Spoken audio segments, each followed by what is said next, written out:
ওয়ালাইকুম পঞ্চম শ্রেণীর শিক্ষার্থীরা, আশা করি ভালো আছো। আজকের এই ভিডিওতে আমরা জানবো তোমাদের বাংলাদেশ ও বিশ্ব পরিচয় বইয়ের একাদশ অধ্যায়ের অনুশীলনী সমাধান। পৃষ্ঠা হচ্ছে 125 নম্বর পৃষ্ঠা। তো আমরা সমাধানে চলে যাই। তো 1 নম্বরে লেখা রয়েছে সঠিক উত্তরের পাশে টিক চিহ্ন দাও। এরপরে আছে সত্য মিথ্যা। তো চলো এগুলোর উত্তর আমরা দেখে আসি। তা দেখতে পাচ্ছ, সঠিক উত্তর সড়ক পথে যোগাযোগের বাহন কোনটি? উত্তর হচ্ছে বাস।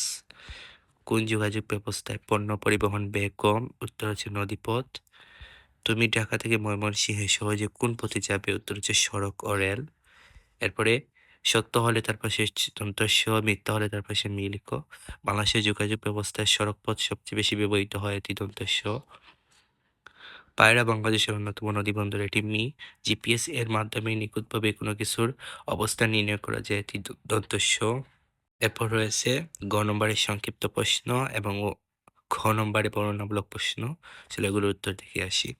তো দেখতে পাচ্ছি সংক্ষিপ্ত প্রশ্ন 1, বাংলাদেশে সাধারণত কি কি ধরনের যোগাযোগ ব্যবস্থা আছে? উত্তর হচ্ছে বাংলাদেশে সাধারণত সড়ক, নৌ, রেল ও বিমান এই 4 ধরনের যোগাযোগ ব্যবস্থা আছে। 2 নম্বর প্রশ্ন, বাংলাদেশের অভ্যন্তরীণ ও আন্তর্জাতিক বিমানবন্দরের 3টি করে নাম লিখো। উত্তর, বাংলাদেশের অভ্যন্তরীণ 3টি বিমানবন্দর হলো যশোর বিমানবন্দর, রাজশাহী বিমানবন্দর, কক্সবাজার বিমানবন্দর। বাংলাদেশের আন্তর্জাতিক 3টি বিমানবন্দর হলো শাহজালাল আন্তর্জাতিক বিমানবন্দর ঢাকা, শাহ আমানত আন্তর্জাতিক বিমানবন্দর চট্টগ্রাম, ওসমানী আন্তর্জাতিক বিমানবন্দর সিলেট। এরপর বর্ণনামূলক প্রশ্ন 1, বাংলাদেশের বিভিন্ন যোগাযোগ ব্যবস্থার গুরুত্ব বর্ণনা করো। উত্তর হচ্ছে বাংলাদেশের অর্থনৈতিক উন্নয়নের ক্ষেত্রে যোগাযোগ ব্যবস্থার গুরুত্ব অপরিসীম। এদেশে 4 ধরনের যোগাযোগ ব্যবস্থা চালু আছে, এগুলো হলো সড়ক, নৌ, রেল ও বিমান। মানুষের যাতায়াত ও পণ্য পরিবহনে সড়ক পথ সবচেয়ে বেশি ব্যবহৃত হয়। দ্রুত যেকোনো জায়গা থেকে অন্য আরেকটি জায়গায় যাওয়ার জন্য সড়ক পথ খুবই গুরুত্বপূর্ণ।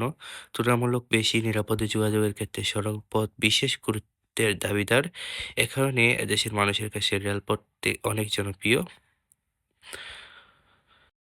কম খরচে যাতায়াত ও পণ্য পরিবহনের ক্ষেত্রে নৌপথ অনেক গুরুত্বপূর্ণ। এছাড়া বাংলাদেশের নদীমাতৃক হয় অনেক জায়গায় নৌপথের যোগাযোগ সহজ। বস্তুত অর্থনৈতিক উন্নয়ন সাধন এবং মানুষের জীবনযাত্রাকে সহজ করার ক্ষেত্রে এদেশে প্রচলিত 4 ধরনের যোগাযোগ ব্যবস্থাই সমানভাবে গুরুত্বপূর্ণ। এরপরে প্রশ্ন হচ্ছে জিপিএস এর ব্যবহার লিখো। এর উত্তর হচ্ছে জিপিএস এর ব্যবহার হলো 1, জিপিএস সিস্টেমে নিখুঁতভাবে কোনো স্থানের অবস্থান নির্ণয় করা যায়। 2, জিপিএস এর মাধ্যমে গাড়ি, জাহাজ, বিমান এর অবস্থান সঠিকভাবে নির্ণয় করা যায়। 3, জিপিএস সিস্টেমের সাহায্যে বড় বড় শহরের ট্রাফিক নিয়ন্ত্রণ করা যায়। 4, মোবাইল ল্যাপটপে জিপিএস অ্যাপস ব্যবহার করে নির্দিষ্ট স্থানে নির্ভুলভাবে যাওয়া যায়। 5, হেঁটে বা গাড়িতে এক স্থান থেকে অন্য স্থানে যেতে সম্ভাব্য কত সময় লাগবে জিপিএস সিস্টেম ব্যবহার করে তাও জানা যায়।